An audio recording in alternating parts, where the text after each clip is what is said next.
Hey guys, I'm doing something a little different today. I'm actually in my office at work, and I thought I would just get on here and talk with you a little bit about wig wearing. So, a little insight into my work world. A little 360 view. Typical office. I closed my blinds so that people walking by wouldn't see me filming myself. Anyway, let's see how long I can hold my phone this way because I don't have anything to set it on. I really just wanted to get on here and talk with you a little bit about wig wearing and just another kind of encouragement video. I know I've done some of these before, but new people are finding our YouTube videos and Facebook groups all the time who are new to this journey. So it can be helpful to reinforce some of the messages that we leave occasionally. So what prompted me to want to do this was actually this wig that I have on right now. So this is Gabor Soft and Subtle in the color SS Hazelnut. And I'll find the numbers for you and I'll put them in. I don't know that you get a really good view of the color of this anyway here in my darkish office. I leave the overhead lights off and I just put lamps in here because I hate those overhead lights. Anyway, I put it on, and for a second I just had to step back this morning and marvel at how far I have come in this journey, because it blows my mind sometimes. You know, when I started off wearing wigs in September, so it's June now, so this past September, I was so far from where I am today. I had been dyeing my hair a super dark brown, like between a 2 and a 4 for years, because I just needed to have my hair dark enough to hide the topic powder. And as my hair loss progressed, I needed to hide that topic powder more and more because I didn't have enough hair. I should have found an alternative to powder long before I did. And so when I first started wearing wigs, I was used to seeing myself in very dark colors. In addition to that, hold on for a second. Sorry about that. I got a tickle in my throat and had to cough and take a drink of water. In addition to that, everything I put on was too much hair. It was just too much hair for me. I have been losing my hair for nearly 20 years. And in the past 5, it's been terrible. In the past 3, it was so bad that I had to wear my hair up in a pony or a clip every day and put a headband around to hide all of this front hair loss because it was so significant.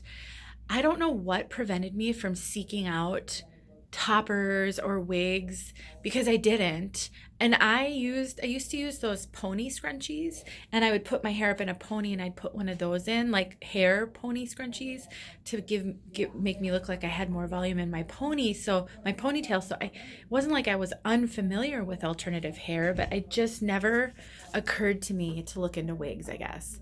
And so when I first started wearing them, everything looked fake, nearly everything. I can't tell you how much money I have spent in this journey to try to get to where I am today. And I'm not saying this is the path for everyone. It isn't. Most of you should be a lot smarter about your money than I was. But the benefit of this is that I have gone from hardly thinking I was never going to find a wig that was going to look natural on me to being able to wear a different wig every day of the week and being totally comfortable with it. Yesterday, I wore, what did I wear yesterday? So Monday, I wore Isla in the color Caramel Kiss. Yesterday, I wore Girl Mono in the color Light Bernstein Rooted. Now today I have on Soft and Subtle in the color Hazelnut. None of these are the same. Isla was straight. Girl Mono is curly and is nearly blonde. This is this kind of beachy wave, and it's more of a red. And I'm only here, I'm here by the grace of God, but I'm also here because I didn't give up. And that's what I want to tell my new wig wearing sisters. This is not an easy journey for a lot of us. Some of us luck out and right away find things we love. Some of us, it takes a lot longer. And I want you to be encouraged that you aren't necessarily going to be struggling like this forever. And you never know where this journey is going to take you and how much you'll grow and learn to love things. I put this wig on this morning and just couldn't believe how much I love her, because she has a fair amount of permatease up here. She has quite a bit of permatease in here, up here. She's got poof. The cap's a little big for me. She's definitely not a sleek, flat, low density wig. And 6 months ago, I wouldn't have been able to wear her at all. I'm thinking even 4 months ago, I probably wouldn't have been able to wear her. So this is really amazing to me. And my journey only keeps getting better. I can wear red wigs now, like really red wigs. I have Girl Mono and San Fran red rooted, and it's like fire red. And I love it. I'm sorry that I'm shaking this, you guys. I keep switching hands because it's hard to hold up. It's just amazing to me what can happen if you just persevere and you don't give up.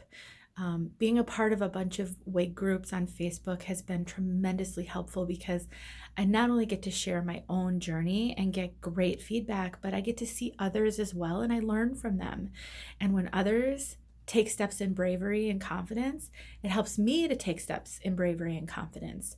And sometimes we just have to do it. You know what I mean? You just have to try. And the more we shy away from these challenges, the harder it becomes for us. So I just encourage you, please don't give up. Please don't be defeated and discouraged by this process, because it is a process. Ask questions, reach out to others for encouragement, support, and help.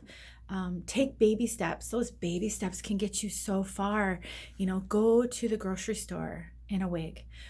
Go for a walk in a neighborhood or around a park, not near your home where your risk of seeing anybody who knows you is low. Wear a wig around the house. Sometimes it's just getting used to seeing yourself differently. It's desensitizing yourself or changing your perception. I have a number of wigs that I purchased that I just didn't like at all in the beginning. And I have trouble getting rid of wigs. I'm kind of a wig hoarder. And I'd put away in the box and then I'd pull out weeks later, a few months later, and suddenly I was in love with the wig. That has happened a handful of times, at least to me. So if you can afford to make a purchase and then hang on to it for a little while, I encourage you to give that a shot. Consider doing that. You never know what'll happen. And kind of the biggest takeaway for me is to be gentle with myself. And so I want to share that with you. Be gentle with yourself in this journey.